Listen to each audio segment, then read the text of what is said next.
New tonight at 10, disturbing details in the grisly murder of an Irvington woman. This morning, Latasha Johnson was beaten to death with a bat, a horrific crime deputies say was committed at the hands of Christopher Kern. Johnson's social media claims the two of them were married. NBC 15's Cassie Fambro spoke to neighbors and experts about this horrific case. Cassie? Like so many other stories of domestic violence, the two had battled with each other for a long time. Their story now has a deadly ending.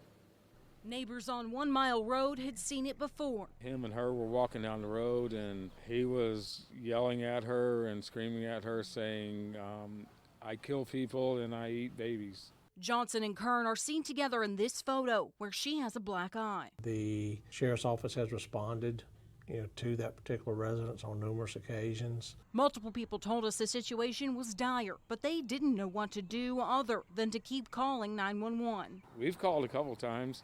I know our other neighbors have called numerous times. I know we've been woken up 3, 4, 5 in the morning when they were out in the middle of this street right here, just screaming and yelling. Kern was no stranger to law enforcement. In fact, he was charged in 2018 with assault for allegedly stabbing a man while he slept. The sheriff's office believes Johnson was sleeping when she was attacked this morning as well. This was a very severe beating, with what's probably was a baseball bat.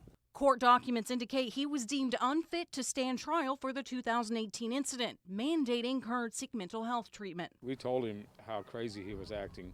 Maybe they could have committed him. Maybe they could have done something. The what-ifs linger in the wake of Johnson's brutal death. Experts say this is how the domestic violence story often ends. There's plenty of folks out there that have mental illness that do not harm another person, but it can exacerbate the situation, make them more impulsive and unstable, to create more danger for the victim sometimes. Penelope House staff says it's hard to leave an abusive situation, and sometimes it's impossible. But why does she not leave is because all the statistics and research show that when you leave, that is when you're most at risk for that violence to escalate or possibly a homicide. Johnson leaves behind 3 children, none of whom were home when the incident occurred. For now in Irvington, Cassie Fambro, NBC 15 News.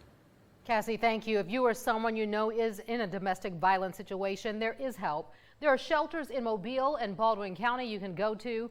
Penelope House in Mobile provides help and shelter for victims and children in danger. The same goes for Lighthouse in Robertsdale.